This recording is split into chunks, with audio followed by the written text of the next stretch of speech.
On April 1st, 2019, a trailer for Yakuza Online was presented to the world. It featured the Kamurocho we know and love. We see a couple walking down Tenkaichi Street as a member of the Nishikiyama family begins to make trouble for them. These two would later be known to us as Ichiban Kasuga and Sayako Mukoda, the former of which being the new main protagonist of the Yakuza franchise. Yakuza Like a Dragon was intended to be another brawler, the new saga of the Tojo clan now that the Kiryu saga reached its conclusion. What that game resembled was likely a further polished version of Yakuza 6, The Song of Life. But then a well-meaning April Fool's joke happened, and things went wrong. Very, very wrong. 8 months later, the game would release in Japan and be entirely different to the original plan. It would be a turn-based RPG in the vein of Dragon Quest. A change that a vast majority of fans were excited for. This included me when it would finally make it to the West in November. At the time of release, I had not even played beyond Yakuza 0 yet, and that game left such a huge impression on me, I could not wait to experience a new RPG Yakuza. After I finally finished the Kiryu saga.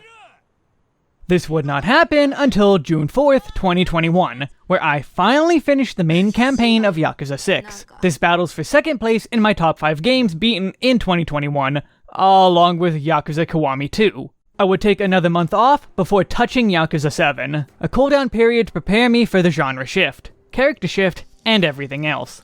I couldn't help but see the rave reviews, awards, and people in my Discord praising the game. I was excited. How could I not be? This was the sequel to a game I adored. And then I played. And I hated just about every single moment. I had played Dragon Quest XI the year before, and I couldn't help but compare the two. Inferior story, inferior gameplay, inferior world design, inferior everything. At most, the music was on equal footing.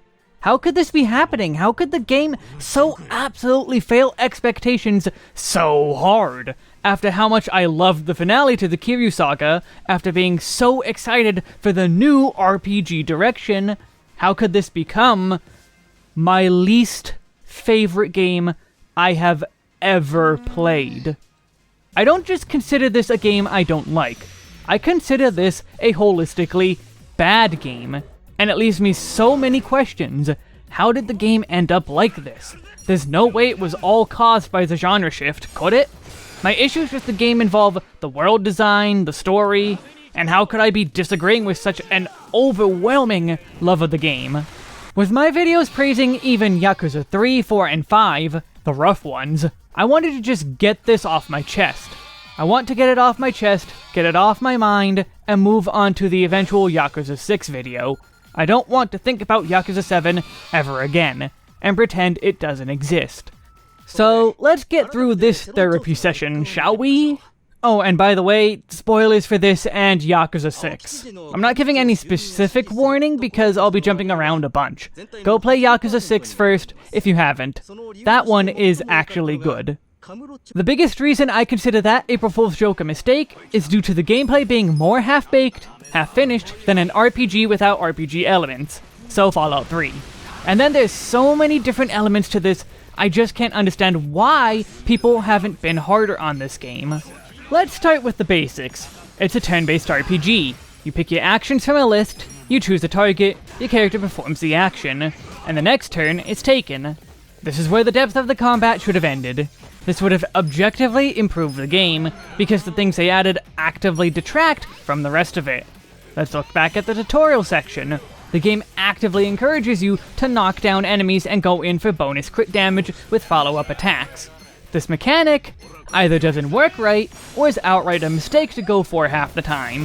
The crits seem not to be all too strong, like barely more than non-crit damage. Or it could be that enemies are in the middle of their getting up animation, and so despite it giving the crit damage sound, it is not crit damage. So it ends up just being better to go slow and use a stronger attack. Which, even when mashing the confirm button, I can almost never hit an enemy before they are starting to get up.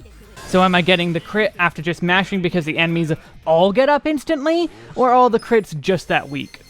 The speed of the enemies getting up and a few other things all lead me to a conclusion I must consider. If these things are not issues you have on the console version, since I have been emphasized by people so much that the issues I had are not present on console, the PC port is completely busted. Busted to the point of the game basing all of its physics in and out of battle on frame rate. The thing that tipped me over the edge to this idea possibly being the solution to many of these broken mechanics, but not all the broken mechanics, is the final boss. When I beat the final boss, my game soft-locked. I could not move. I nearly lost to him a dozen different points in the fights. I barely clinched a victory with an Ichiban without his main job, and his anti-instant death skill against a boss with a one-hit kill move. Every time he used it, I had to block or die. But I did it, and my reward was being stuck here. Unable to move, unable to progress. I had to do it over. And the fix? Change my frame rate lock. The knockdown mechanic, the enemy movement and counterattacks, the kicking of objects not working half the time, Nanba's fire spit consistently, replicably failing. Could this all be due to poor frame rate coding? It would make sense. And even with locking the frame rate to guarantee things work, it still ended up proving it's all by physical touch and not snapshotted damage. An enemy can walk into an attack after it starts and get hit. An enemy can walk out of range of an attack, or in the case of Nanba's fire spit, stand up right at the edge so a single hit will knock them out of range. And it happened so often.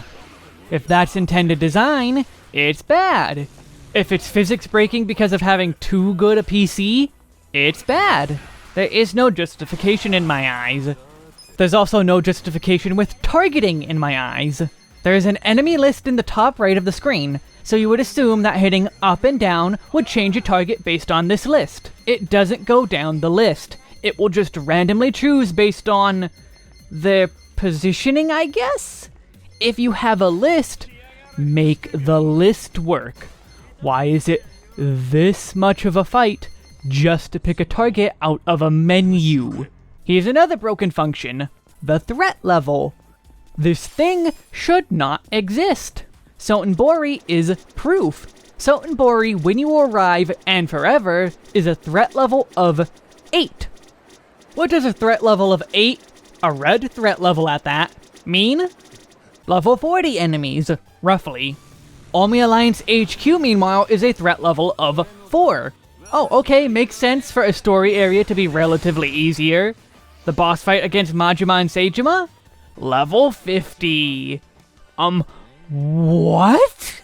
I spent 15 minutes fighting these two assholes only for them to get 4 turns in a row. I'm less angry about that, and more about the fact that the game is so poorly put together that it ruins such a potentially epic encounter. We need to go grind before we continue is not an excuse, no matter how much the characters themselves say it. I have not needed to grind at all up to here, and now you're telling me it's required? Or, you know, have foresight into the future that you need a specific build or something so you can beat it underleveled? Knowing what I do after finishing the game 100% achievement-wise, I could very easily go beat that story encounter without the forced grind. But you know, you wouldn't know how bullshit it is going in blind. You know what else they could have done?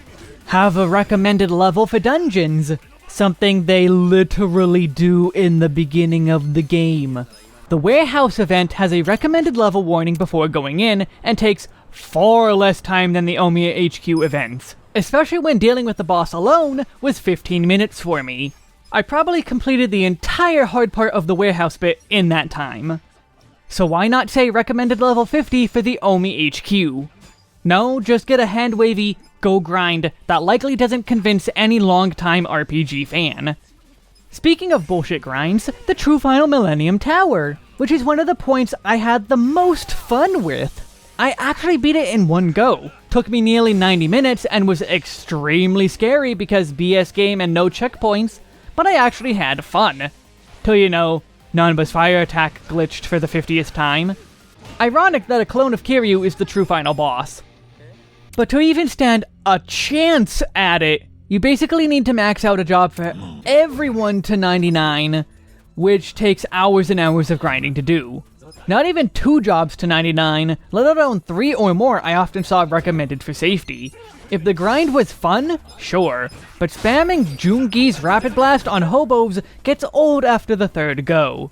And the time it takes for you to even prepare for this one dungeon, nearly 20 hours for me, you could 100% complete Chrono Trigger.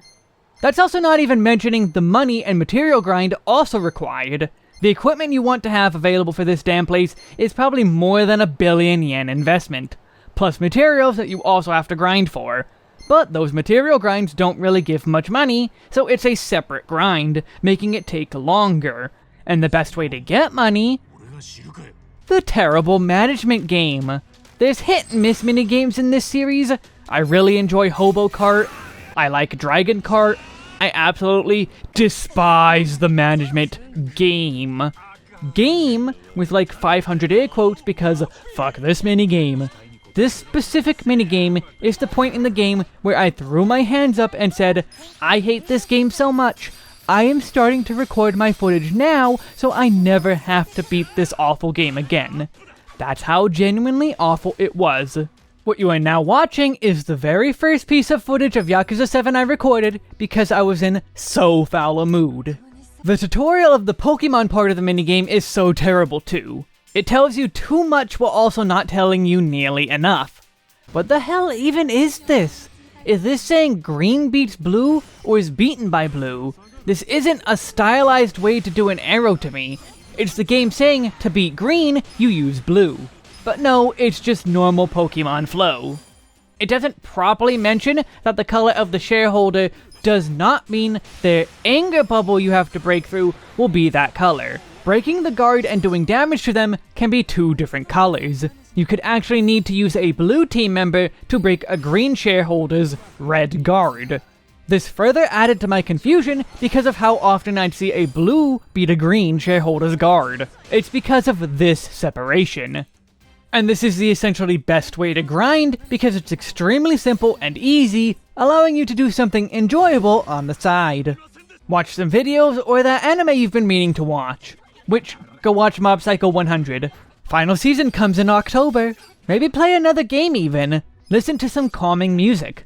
The many AFK points you get, you could clean your desk. Instead of having fun, it becomes a job very quickly. That's the biggest irony. Yakuza has always been great at making jobs into deep, interactive minigames. I still absolutely love the Hostess Club in Yakuza 0 and 2. But here, in the game where getting a job is a major plot point, the best minigame to grind feels like a job. Meanwhile, the Hobo minigame is the best one. Speaking of jobs, the job system absolutely sucks. In any game with a job system, you tend to see jobs level up much slower than your main level, but either have no real penalty for constantly swapping around, or low enough level cap that swapping around doesn't feel too penalizing. Yakuza 7 goes in the opposite direction entirely. Jobs still level up much slower than your normal level with insanely exponential job points needed, and experimentation is actively discouraged. Each job level is worth 2 to 3 main levels, so going from a level 11 job to a level 1 job, you just lost somewhere from 20 to 30 levels worth of stats. So not only do you have the normal penalty of a smaller toolkit, since you know, job levels tend to also mean skill unlocks along the way, but you actively become weaker with your stats. This is enough to turn an enemy 10 levels below you into an actual boss level threat if you, say, decide to go fight a random encounter just to test out your starting skill set. Just farm something easy to quickly level up the job into decent levels. You can't. Sure, the first 2, maybe 3 levels are maybe 200 job points total needed, well, the next level is 300 for that one level, then 1000. And how much does your average street punks give you? Well, 2 level 15 enemies give 252 job EXP.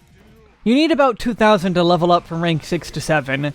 That's barely enough to just go from rank 2 to 3.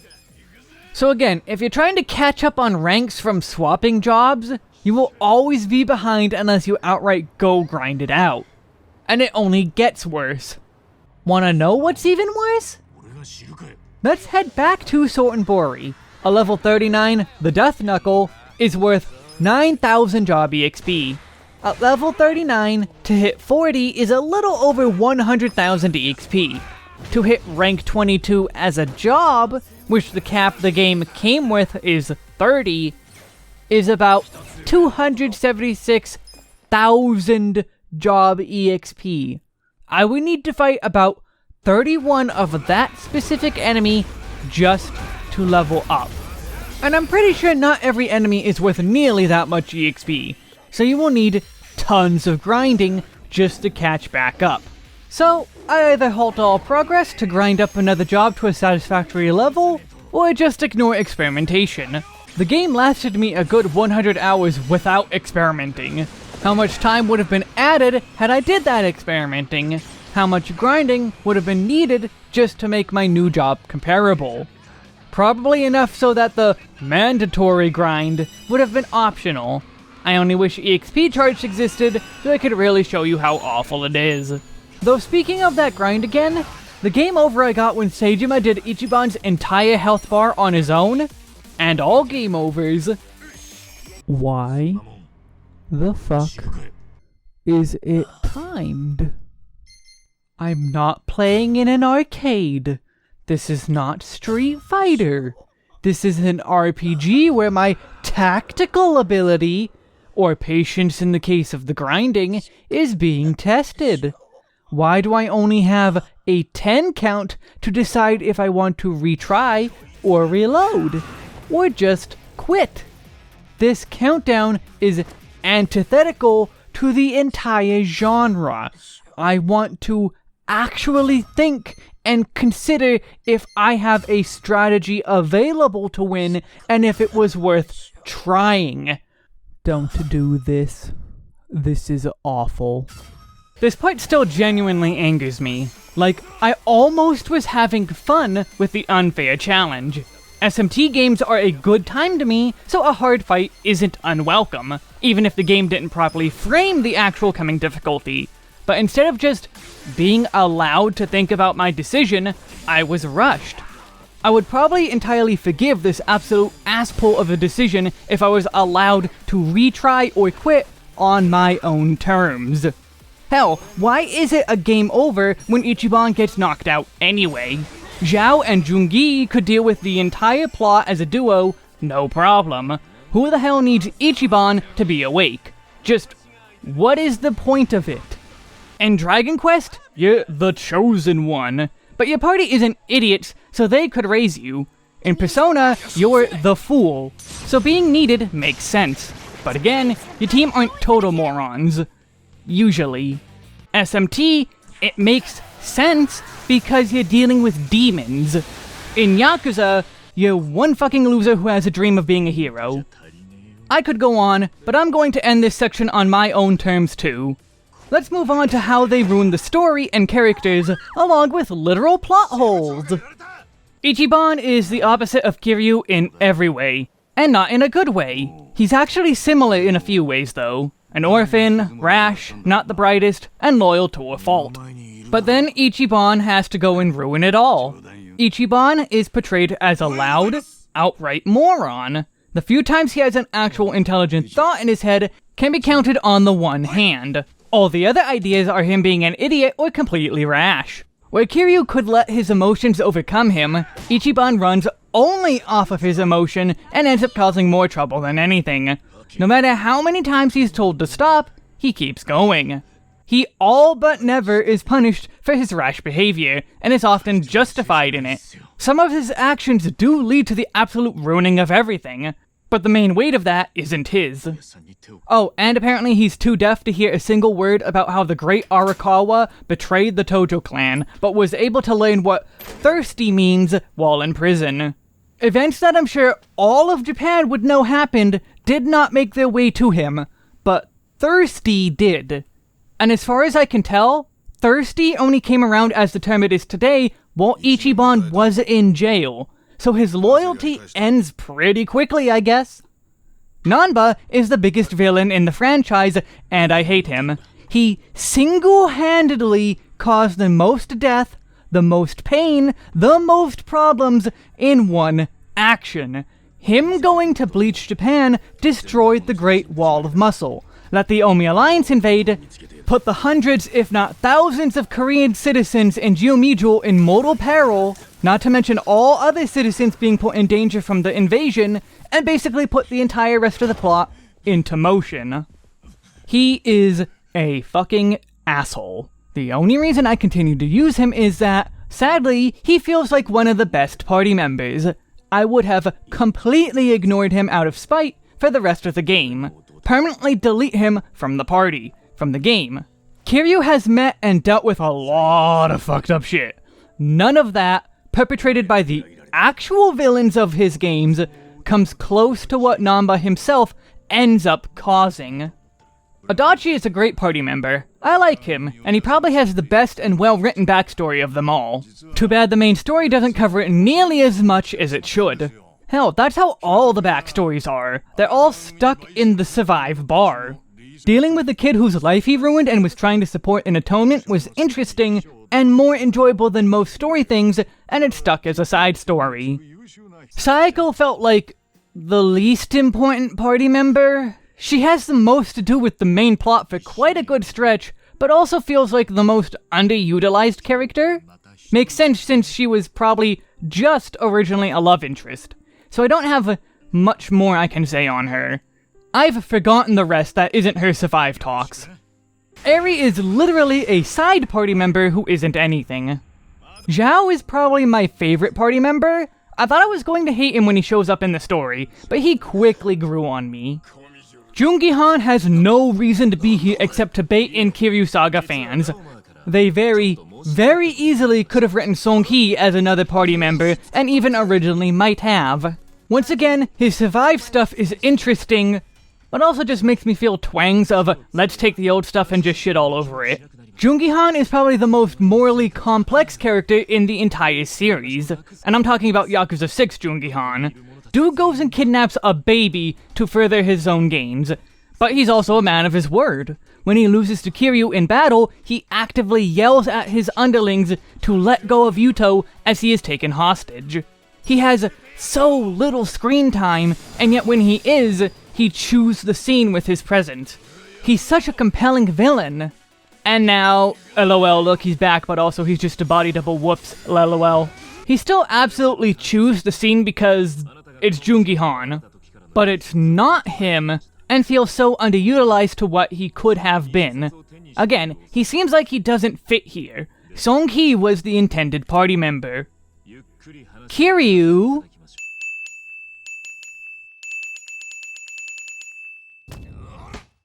just put a bullet in Haruka, Haruto, and Yuto's heads, along with anyone else still at the orphanage. They are all dead now. Full stop. This one action right here just made about a dozen corpses. So many people canonically watch this moment happen. At least one of them would have taken out their phone and recorded it. And no way, once posted online, would nobody notice, wait a minute, that's the Dragon of Dojima. That's the Tojo clan's 4th chairman. He's supposed to be dead. Especially since the Fixer would be watching him closely.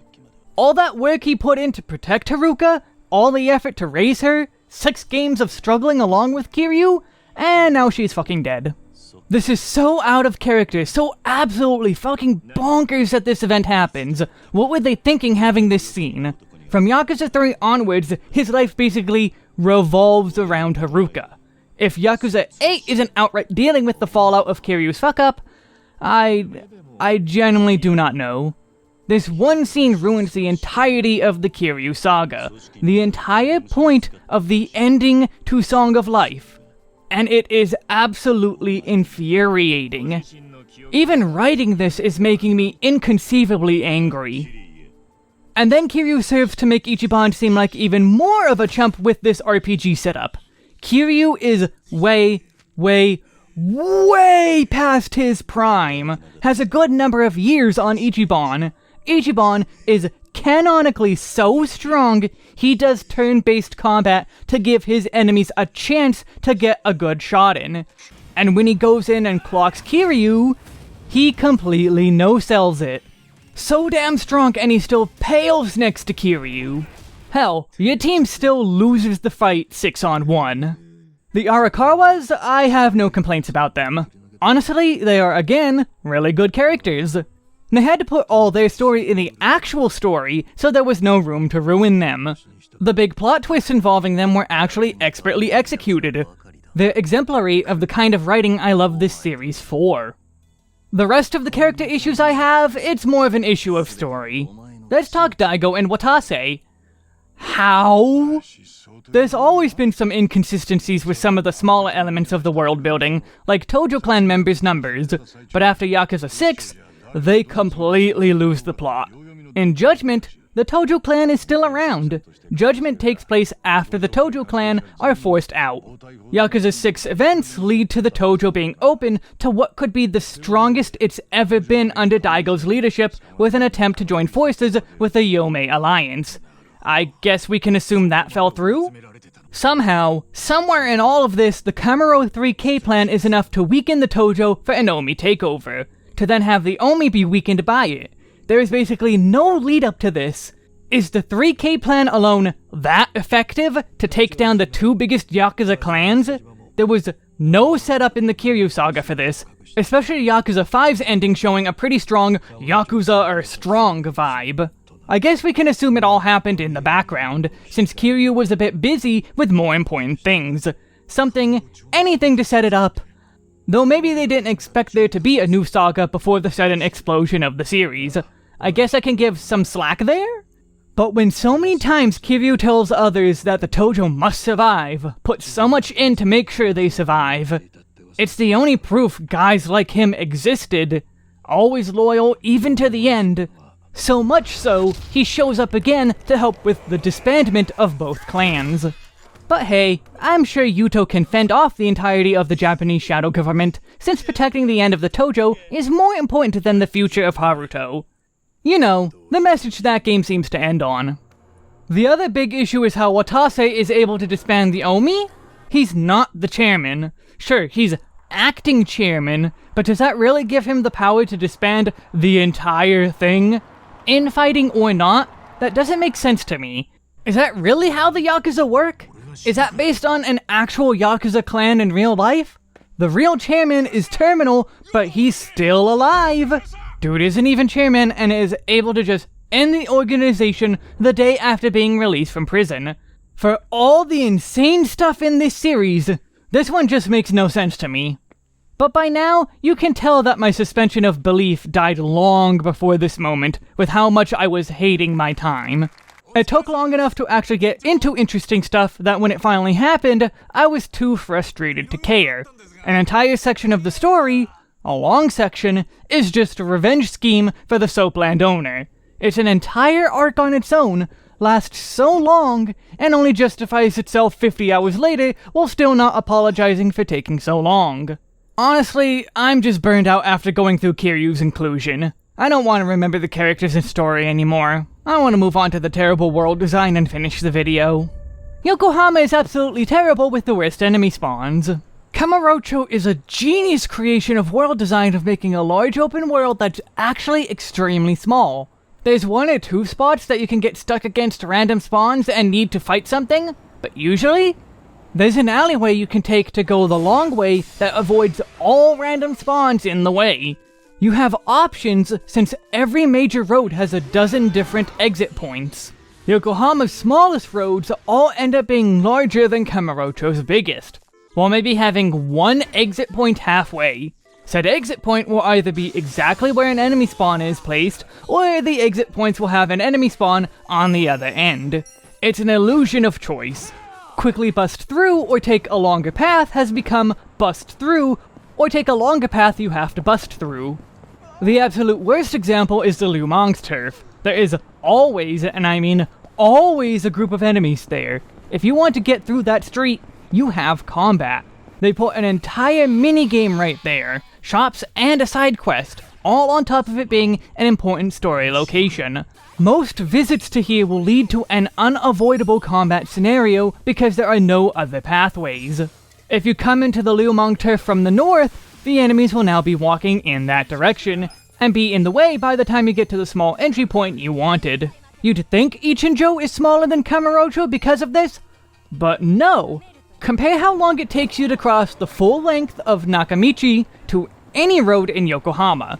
It takes about 23 seconds to run all of Nakamichi.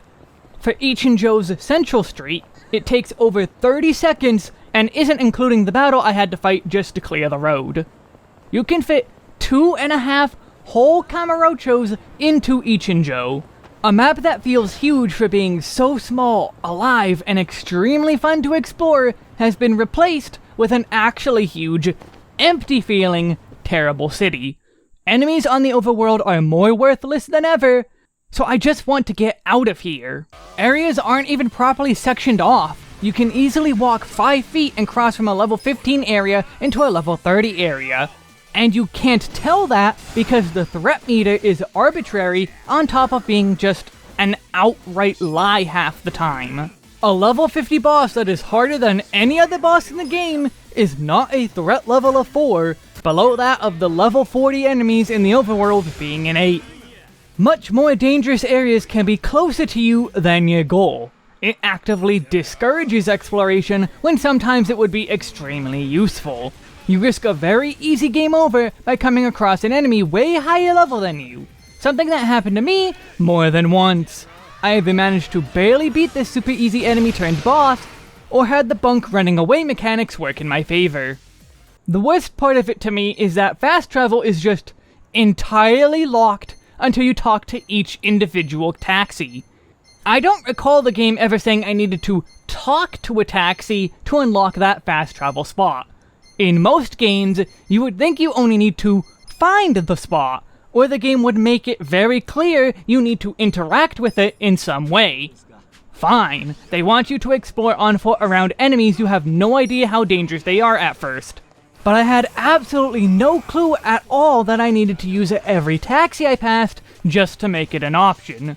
At least have the common courtesy to make the travel spot unlock if I've uncovered that part of the map. If I'm already risking a game over by walking 2 feet north, let me have this. I could nitpick so many other things, like them shoehorning in other characters from the series in as sub-stories that seem to have already concluded their arcs. The Ono Michio quest especially. Or how about the weird safe system that becomes entirely superfluous after like level 10? Or maybe the awful dungeons that, aside from the Millennium Tower, every actual dungeon is the same sewer level. So many things I can complain about, so many things I hate, but I just want to be done. My complaints and arguments slowly become less and less coherent as this goes on. I just can't keep it going. I really do want to just forget this game. Never before has the series torpedoed all goodwill I had for it so titanically. I was so excited for the RPG Yakuza game. Everyone had told me how amazing Yakuza as a series was, and I ended up agreeing even more than I expected. People apparently don't all agree that Kiwami 2 and Song of Life aren't basically tied for the best in the series, like is factually correct. And Like a Dragon, such a critically and commercially acclaimed game, loved by almost everyone, turned into my least favorite game of all time. There are worse games out there. There are games that are actively terrible, incompetently put together in every aspect, look awful, so many other things. But I've either not played them, or didn't feel as angry as I did while playing Like a Dragon. Bored, angry, frustrated, indifferent at best.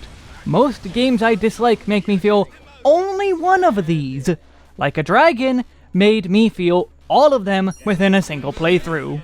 The only other game that came anywhere close to this level of displeasure was Xenoblade Chronicles 1. Another game I considered holistically bad, yet I felt had potential. And then I bought Xenoblade X, and 2, and Toyna, and Definitive Edition for 1 that fixed a lot of the issues I had, and 3. I despise that game so much. and yet saw the potential so much. I was willing to buy and play everything that came after, along with the remaster. Yakuza 7? I'm out. They seem to never be bringing Judgment to PC. And I'm not touching Yakuza 8 with a Millennium Tower-sized pole. I have no faith that designing the game around an RPG from the start will make it worth playing. I don't think they can do RPGs right. They are capable of making great games still. None of them will be RPGs, at least not to me. I'll stick with Kiryu. I'll stick with the story that ends satisfyingly, not the giant plot Grand Canyon that is an entire orphanage of corpses. There's so many other games to play, to enjoy, to not spend my time hating. This was my therapy session. This was my release. May I never have to think about this game ever again. Go play Chicory: A Colorful Tale. Oof, okay. Hi. I've been literally holding on to an entire playthrough of footage for over a year, since August of 2021. That's how much I've just never wanted to play this again. I meant it when I said I started recording because of the management game. I just hated it that much. For everything I enjoyed, I despised the game 3 times as much. Song of Life was such a perfect experience to end off the Kiryu saga, but I still would never have expected to have such a terrible time. I had so much faith in RGG and none of it was repaid. I don't know. More power to the overwhelming majority of people who love this game apparently. Next video I do will be Yakuza 6. I can focus on loving that game now that I've fully flushed my system of Ichiban. I can also delete all the footage and get back 300 gigs of space. Be productive with all that room, put it into downloading 10 copies of Chicory. Go play Chicory. And take care, may the power of Anna Nidhogsley waste to your Tojo clan. And while this is a side channel, I want to give the usual extra special thanks to my patrons, and the even extra more special thanks to Ashtray Dweller, Ayman Al-Khatib, Benjamin Hahn, Benjamin Haynes, Benjamin Rice, Sidia Diaz Hassan, Sirix, Ethan Olson, Ethan W., Fraser97, James Hall, JB Haruska, Jericho, Kevin Lowe, Marlon Sebo, Mizella, Nick Griffin, T-Rogue, Tim A, and 02. Support me there if you'd like. Rate, comment, subscribe. Thank you for watching this, sticking to the end. See you around.